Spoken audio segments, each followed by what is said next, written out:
കൂടുതലുള്ള സ്ഥലമാണ്. എപ്പോഴും വാർത്തകളിലെല്ലാം നിറഞ്ഞു നിൽക്കുന്ന ഒരു സ്ഥലമാണ്.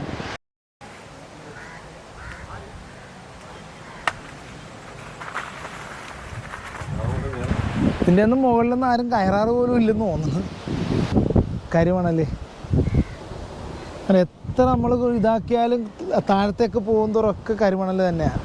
കടൽ ഭിത്തി അങ്ങേയറ്റം വരെ ഇങ്ങനെ ഓരോ ചെറിയ ഒരു 100 മീറ്റർ ഗ്യാപ്പിൽ വെച്ച്, 100 മീറ്റർ ഇല്ല, 50 മീറ്റർ ഗ്യാപ്പിലൊക്കെ വെച്ചാണ് ഈ കടൽ ഭിത്തി കെട്ടിയിരിക്കുന്നത്. ഹായ്, നമസ്കാരം. നമ്മളിപ്പോൾ ഉള്ളത് പുറക്കാട് കടപ്പുറത്താണ്. അതായത് പണ്ട് ചെമ്മീൻ സിനിമയിലൊക്കെ ഒരു പാട്ടുണ്ടായിരുന്നു, പുറക്കാട് കടപ്പുറത്ത് ചാകര ചാകര എന്നൊക്കെ പറയും. ആ പുറക്കാട് കടപ്പുറത്താണ് നമ്മളിപ്പോൾ ഉള്ളത്. പുറക്കാട് കടപ്പുറത്തിലെ ആ ബീച്ച് സൈഡിലാണ് ഉള്ളത്. അതായത് ഈ പുറക്കാട് ഗ്രാമപഞ്ചായത്തിലാണ് ഈ ഒരു ബീച്ചുള്ളത്. വലിയ പ്രശസ്തിയോ അല്ലെങ്കിൽ അങ്ങനെയുള്ള സഞ്ചാരികൾ അധികമൊന്നും വരുന്ന ബീച്ചൊന്നുമല്ല. ഇതിൻ്റെ പ്രത്യേകത, ഈ ഒരു ബീച്ചിൻ്റെ പ്രത്യേകത എന്ന് പറയുന്നത് മത്സ്യബന്ധനം കൂടുതലായിട്ട് നടക്കുന്ന ഒരു ഏരിയയാണ്. ഇവിടെ ഈ ഭാഗത്തുള്ളവരെല്ലാം തന്നെ ഒട്ടനവധി ആൾക്കാരും മത്സ്യബന്ധനത്തിൽ ഏർപ്പെടുന്ന, അതുകൊണ്ട് ഉപജീവന മാർഗം കഴിക്കുന്ന ആൾക്കാരാണ് ഇവിടെയുള്ളത്. അപ്പോൾ ഇവിടുത്തെ അതിലുപരി ഇവിടെ എനിക്ക് തോന്നുന്നു തിര കൂടുതലുള്ള സ്ഥലമാണ്. ഒത്തിരി ബോട്ടുകളൊക്കെ ഇറക്കുന്ന സ്ഥലമാണ്. അതുപോലെ തന്നെ ഇവിടെ തിരമാല കൂടുതലുള്ള സ്ഥലമാണ്. എപ്പോഴും വാർത്തകളിലെല്ലാം നിറഞ്ഞു നിൽക്കുന്ന ഒരു സ്ഥലമാണ്. നമ്മുടെ സുനാമി ഉള്ളപ്പോൾ മാത്രമല്ല, എപ്പോൾ കടലാക്രമണം അല്ലെങ്കിൽ കടൽ രൂക്ഷമായാലും ഇവിടെ റോട്ടിലേക്ക് അല്ലെങ്കിൽ കരയിലേക്ക് വെള്ളം അടിച്ചു കയറുന്ന ഒരു സ്ഥലമാണ്. അപ്പോൾ ആ പുറക്കാട് കടപ്പുറത്തെ കാഴ്ചകളൊക്കെയാണ് ഇന്നത്തെ എപ്പിസോഡ് ഉൾപ്പെടുത്തുന്നത്. ഞാൻ മൻസൂർ മുഹമ്മദ്, ത്രിപുരം ട്രാവലറിൻ്റെ പുതിയൊരു എപ്പിസോഡിലേക്ക് ഏവർക്കും സ്വാഗതം. ഈ പുലിമുട്ട് പോലെ ഈ ചെറിയ രീതിയിൽ ഈ കടൽ ഭിത്തി വെച്ചിരിക്കുന്നതെന്ന് പറഞ്ഞാൽ ഒരു പരിധിവരെ ഇതിൻ്റെ തിരമാലയുടെ ഗതി തിരിച്ചുവിടാനും അതുപോലെ തന്നെ അതിൻ്റെ കരയിലേക്ക് അതിശക്തമായിട്ട് വരാതിരിക്കാൻ വേണ്ടിയിട്ടാണ്. കാരണം ഓരോ സൈഡിലേക്ക് ഇത് വരുമ്പം അത് തെന്നി പോകാനായിട്ട് കാരണമാകും. അപ്പം അതിനു വേണ്ടിയിട്ടാണ് ഈ ചെറിയ കടൽ ഭിത്തി നിർമ്മിച്ചിരിക്കുന്നത് എന്നാണ് എൻ്റെ ഒരു വിശ്വാസം. ഇനി അങ്ങനെ അല്ലെങ്കിലും അഥവാ ഇനി അതിനെക്കുറിച്ച് വ്യക്തമായിട്ട് അറിയാവുന്നവരൊക്കെ ഉണ്ടെങ്കിൽ താഴെ കമൻറ്റ് ചെയ്താൽ മതി കേട്ടോ. നമ്മുടെ ഒരു കാഴ്ചപ്പാട് അതാണ്. ഈ തിരയുടെ ശക്തി കുറക്കാൻ വേണ്ടിയിട്ടും അതുപോലെ തന്നെ കരയിലേക്ക് അധികം വരാതിരിക്കാൻ വേണ്ടിയിട്ടാണ്, അതിനെ സ്പ്ലിറ്റാക്കി കളയാൻ വേണ്ടിയിട്ടാണ് ഈ ചെറിയ രീതിയിൽ ഓരോ സ്ഥലങ്ങളിൽ ഇങ്ങനെ മതിൽ കെട്ടിയ പോലെ ചെറിയ ഈ കടൽ ഭിത്തി വെച്ചിരിക്കുന്നത്. ഇപ്പോൾ ഇവിടെ മത്സ്യബന്ധനത്തിന് കൂടുതലായിട്ട് ആൾക്കാർ പോകുന്ന സ്ഥലം ആണെന്ന് ഞാൻ ആദ്യം പറഞ്ഞു. ഇപ്പോൾ കടൽ രൂക്ഷമായതുകൊണ്ട് കടലിലേക്ക് ആരും അങ്ങനെ പോകാറില്ല. ഇപ്പോൾ ഇവിടെ നമ്മൾ കണ്ട ആ വല കുടയുന്നതൊക്കെ ഇവിടെ അടുത്തുനിന്ന് തന്നെ പിടിച്ചതാണ്. ലോങ്ങിലൊന്നും അവർ ഉൾക്കടലിലേക്കൊന്നും പോകുന്നതല്ല. സാധാരണ നമ്മൾ ഈ കടപ്പുറത്തേക്ക് വരുമ്പോൾ അല്ലെങ്കിൽ ഈ പുറക്കാടൊക്കെ വരുമ്പോൾ ഈ നമ്മുടെ നീണ്ടകരയിലും അതുപോലെ അങ്ങനെ കുറേ ബോട്ടുകളൊക്കെ നമ്മളിങ്ങനെ നിറഞ്ഞ് ഫുള്ള് നമുക്ക് കാണാൻ പറ്റും.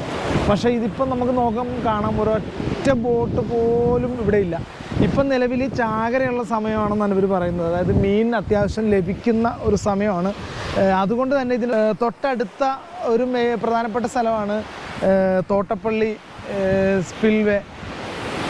ആ തോട്ടപ്പള്ളി ബീച്ചാണ് തൊട്ടടുത്തത്. ആ തോട്ടപ്പള്ളി ബീച്ചിൽ നല്ല ശരിക്കും മീൻ കയറുന്നുണ്ട്, മീൻ ഉണ്ട് എന്നാണ് ഇവിടെയുള്ള ആൾക്കാർ പറഞ്ഞത്. അപ്പോൾ അവിടെ ചെന്നാൽ നമുക്ക് മീൻ ലഭിക്കും. പക്ഷേ ഞങ്ങൾ മീനിന് വേണ്ടിയിട്ട് വന്നതല്ല. പുറക്കാട് ബീച്ച് നമ്മൾ കാണിച്ചിട്ടില്ല.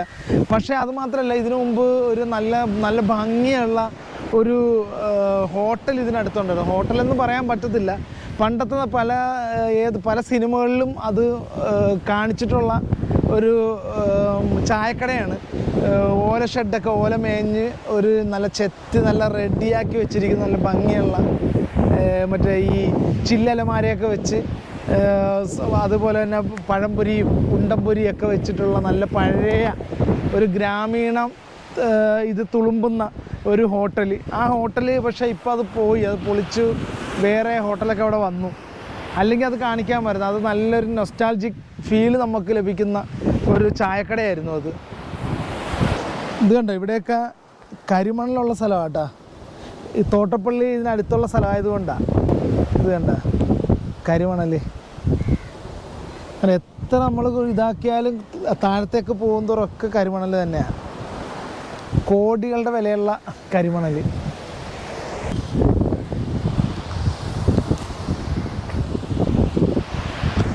ഇതിൻ്റെ ഒന്നും മുകളിലൊന്നും ആരും കയറാറ് പോലും ഇല്ലെന്ന് തോന്നുന്നു. സാധാരണ ഇങ്ങനെയുള്ള ഈ കല്ലൊക്കെ കെട്ടിക്കഴിയുമ്പോൾ ഒത്തിരി കുട്ടികളൊക്കെ ഇങ്ങനെ വന്ന് കയറുകയും കളിക്കുകയൊക്കെ ചെയ്യുന്നതാണ്. പക്ഷെ ഇവിടെ ചൂണ്ടയിടലുകാർ കുറവാണെന്ന് തോന്നുന്നു. അതതിന് ഈ തിര കൂടിയിട്ടാണെന്ന് അറിഞ്ഞില്ല. സാറിന് ഇതിൻ്റെയൊക്കെ മുകളിലൊക്കെ അവരാണ് കൈയടക്കി വെച്ചിരിക്കുന്നത്.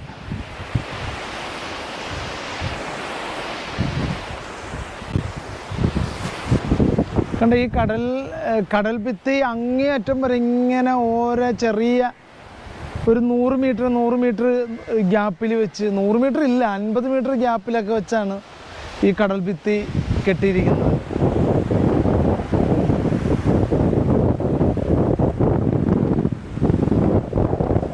ഇവിടെയൊക്കെ ഇങ്ങനെ ചെറിയ കാറ്റാടിത്തോട്ടങ്ങളുണ്ട് കേട്ടോ. ഈ ഭാഗത്തേക്ക് വന്നു കഴിയുമ്പം കൂടുതലായിട്ട് കാണാം. എനിക്കൊരു പണ്ടത്തെ പോലെ അല്ല, ഇപ്പോൾ എല്ലാ മിക്ക ബീച്ച് സൈഡിലും ഈ കാറ്റാടി തോട്ടങ്ങളുണ്ട്. വെള്ളം അടിച്ചടിച്ച് മണ്ണ് മൊത്തം വലിച്ചിരിക്കുകയാണ്.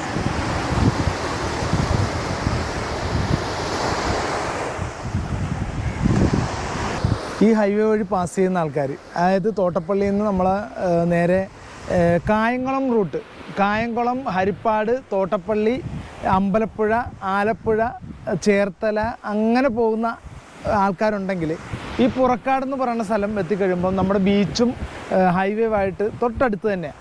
നേരെ വണ്ടി ഇടാനുള്ള സ്ഥലങ്ങളൊക്കെ ഉണ്ട്. ജസ്റ്റ് ഒന്ന് നിങ്ങളൊന്ന് വരിക, വന്നു കഴിഞ്ഞാൽ നല്ല ഫ്രഷ് മീൻ കൊണ്ടുപോകാം. ഇവിടുത്തെ ഏറ്റവും എനിക്ക് പറയാനുള്ളത്, ഇപ്പോൾ വേറെ ഇവിടുത്തെ ഒത്തിരി കാഴ്ചകളൊന്നും നമ്മൾ പ്രോത്സാഹിപ്പിക്കുന്നില്ല, അല്ലെ കാഴ്ചകളൊന്നും വലുതായിട്ടൊന്നും പറയാനൊന്നുമില്ല മറ്റുള്ള ബീച്ചുകളെ സംബന്ധിച്ചിടത്തോളം. പക്ഷേ ഈ ബീച്ചിൽ വന്നു കഴിഞ്ഞാൽ നല്ല ഫ്രഷായിട്ടുള്ള മീൻ നിങ്ങൾക്ക് കൊണ്ടുപോകാം. അത് ഏത് സമയം നിങ്ങൾ വന്നാലും ഇവിടെ കുറച്ചെങ്കിലും ആൾക്കാർ വലയുമായിട്ട് കുടഞ്ഞും മീൻ പിടിക്കാനും ഒക്കെ ഉണ്ടാകും.